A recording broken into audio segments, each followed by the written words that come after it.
This is NHL Wraparound Quick Takes, and welcome to the 30th installment of Spring Cleaning. The Montreal Canadiens, or Les Canadiens en français, finished third in the Atlantic Division in 25-26 with 106 points. They beat out Tampa Bay 7 games in the opening round. Late third period goal by Alex Newhook. They beat Buffalo in round 2 in 7 games. Overtime goal by Alex Newhook. But finally succumbed in 5 when they were pancaked by the Eastern Conference champion Carolina Hurricanes. Neil, the expectation that we had coming in to this season was whether or not they could get to the playoffs for the second consecutive year. I think we kind of had them on the bubble. We thought that them getting to the playoffs was going to depend on a lot of their young players getting to the next level in terms of production. And indeed, that happened, and it even exceeded our expectations. There were some players that developed in the Montreal organization that I think took a lot of people by surprise. Leading that group was Cole Caulfield, the diminutive goal scorer, who ended up with 51 goals this season. But there were a lot of areas of their team, as we'll go through, that got a lot better this season than it was last season. And by the time the season was over, the regular season, that is, this was a legitimate playoff team and would be, in some people's minds, a contender for the Stanley Cup. There were a few things more exciting than the start of the season that they had, where they had several late-game comebacks, and always one of the more exciting teams to watch in the NHL. In achieving that second straight playoff berth, they were 15 points better than they were a year ago and tied with the Lightning, who they met in that opening round for the 5th highest point total in the NHL. Their goal differential improved by 47 from minus 20 to plus 27. Most of that coming in the goals scored area, where they scored 38 more goals than they did a year ago. Interestingly, their special teams, kind of two ships passing in the night. The power play went from 21st up to 10th, but their penalty killing went from 9th, falling down to 18th. But positionally, Neil, I think one of the most intriguing areas took place in goal. And you remember a year ago, it was Sam Montembeault, Jakub Dobes, and Caden Primo, who was then since traded to Carolina. This year, Dobes, Montembeault, and Jacob Fowler. But as we saw with Montembeault, his stats completely collapsed, as did his confidence. He went from 2.82 and a .902 save percentage a year ago with 4 shutouts to 3.43 and .872.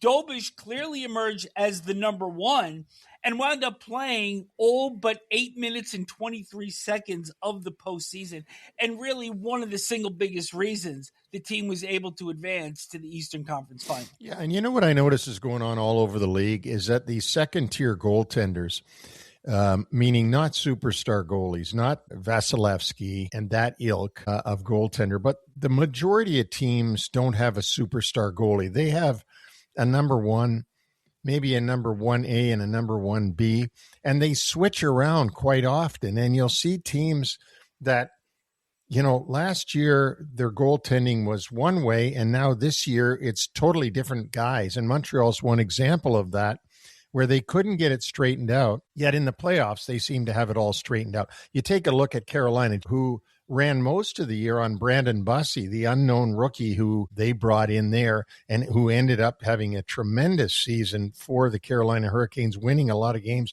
When the playoffs start, Freddie Anderson went back in net. So it is peculiar when you have this level of goaltender that's not the Patrick Waugh, Marty Brodeur, Mike Richter level goalie, but is a notch below. But they seem to flip around all over the place, and it's their confidence at some points that's failing, that they can't get back into the net. And then when it's at a supreme, then they're in there and they can't get them out of the net. And it's really a peculiar part of this era of hockey.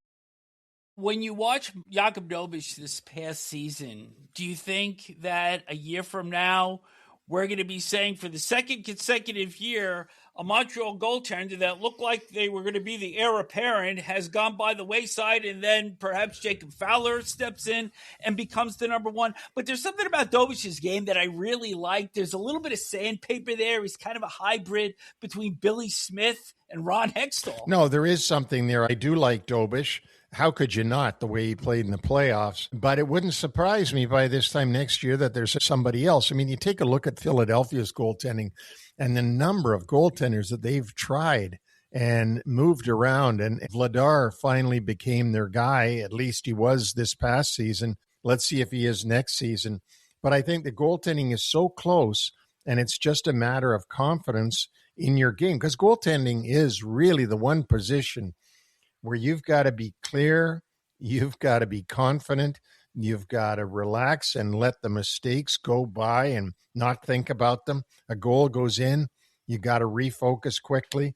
I just find it an interesting position right now in 2026. Let's talk about the skaters now. We'll start up front. Cole Caulfield, one of two 50-goal scorers in the league in 25-26. He scored 51, second only to Colorado's Nathan MacKinnon.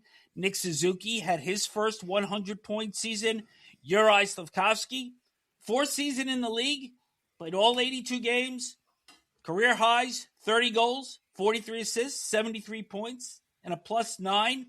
And for the second consecutive season, the Habs had the rookie point leader in the league in Ivan Demidov, played all 82 games, 19 goals, 62 points. And you remember last year, it was Lane Hutson who led all rookies in scoring, but we'll get to him in just a second. But let's also look about some pretty good depth forwards on this team. We already mentioned Alex Newhook at the top of this show, and then there's Jake Evans, Kirby Dach, Josh Anderson, who just seemed to be made for the playoffs this year, Zach Bolduc, Philip Deneau, and Alexander Texier. So a pretty good core up front with this team. And some good young players and some future for sure. The one thing they don't have is a great amount of size, although Dach and Anderson are big, but they don't have great size up front. They've got great speed, great skill, but they're going to want to get a little bit bigger up there.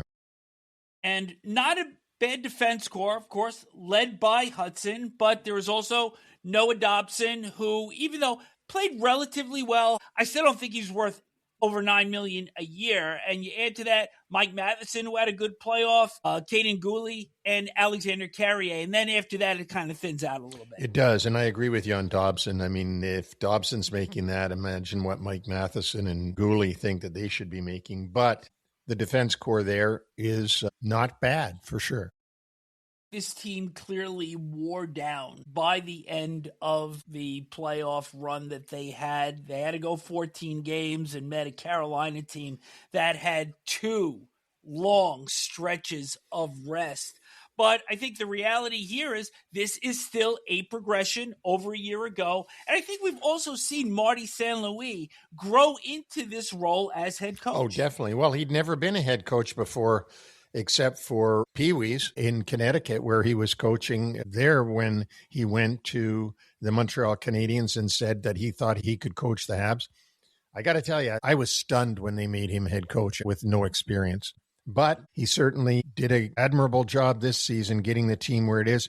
And you're right about another thing you said, which is they made progress. And we've talked about these teams during spring cleanings. What's the number one thing I look for anyways is progress. You just want to see, did they make progress this season? You have to say Montreal definitely made progress. So let's see what the work ahead is for the management team of Jeff Gorton and Ken Hughes. Team has 8 picks in this upcoming draft, 2 in the 4th round, their own, and New Jersey's pick for acquiring Jonathan Kovacevic back in June of 2024. They have 2 in the 7th round, their own, and Carolina's pick that they acquired in exchange for Caden Primo on June 30th, 2025. They have no pick in the 5th round. That was traded to San Jose along with Carey Price. They're a longtime legendary goaltender. That was part of a salary dump and also to get the Sharks up to the cap floor. In exchange, they received Ganon Larac, who currently has no NHL contract. So kind of a little bit of whole lot of nothing there.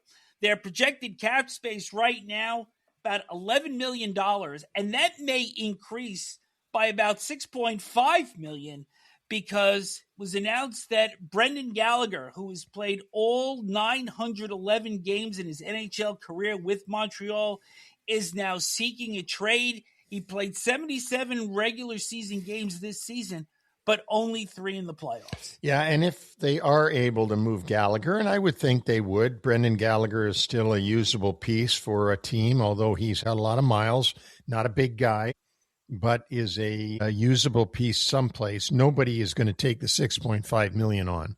So they're going to have to eat some of that 6.5, but they will get out of some of it. They probably won't likely get much back for him because a team will say, if I'm going to take on that salary, you're getting squat back. But Brendan Gallagher's been a great Montreal Canadian, very passionate, very emotional about playing for the Habs. And you could see it when he talked about having to part ways with the organization because it was just best for his career. So we wish him well because he's been a really good Montreal Canadian.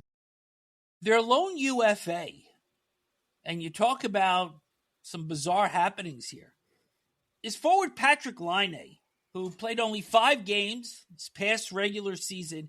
He had surgery in October for a core muscle issue and then spent the rest of the season on IR, although he says he could have played in January. And the organization is saying all the right things. Great teammate, great guy. Laine himself has said how much he and his wife have enjoyed Montreal, but this is yet another stop for this player. That simply hasn't worked out. Okay, now I got to do a little bit of bragging because when Laine got traded to the Montreal Canadiens from the Columbus Blue Jackets by Don Waddell, which was basically a giveaway. The player that they got back was a defenseman who is now in Boston, Jordan Harris, I believe. That's who they got back for Laine. I said on the show, what the hell is Montreal doing? Like, why do they want Laine? I thought they were building towards a future. This guy has been disappointing everywhere he's gone. And I got a lot of crap, if you remember, in social media for saying that. The Montreal fans were all like, well, this is the coming of the Stanley Cup, bringing this guy in. Well, because he had a relatively decent start in his first year there and some power play goals, and there was a little bit of magic that was clicking in. But as we've seen everywhere else, it just fizzles with him soon after. Right, and then, of course, comes along the eventual benching by St. Louis, telling him not to dress, stay home, and he doesn't play. And this goes on everywhere because the only thing that Patrik Laine, according to sources, wants to do is score goals. That's it. Nothing else. The rest of the game can go to hell in a handbasket. I would think that he'd have trouble finding a contract for next season.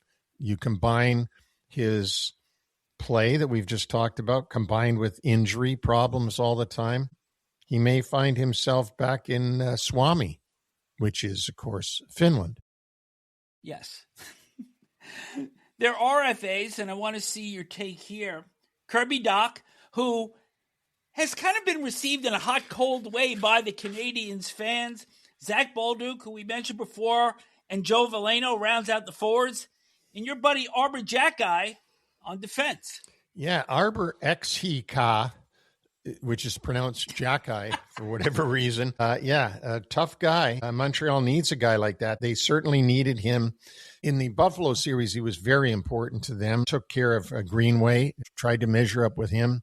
In the Tampa series, he went after Sabrin, who was their tough guy. Yeah. There really wasn't a tough guy to go after on Carolina that got into the lineup. So I would be surprised if they didn't bring back Arbor Xhekaj.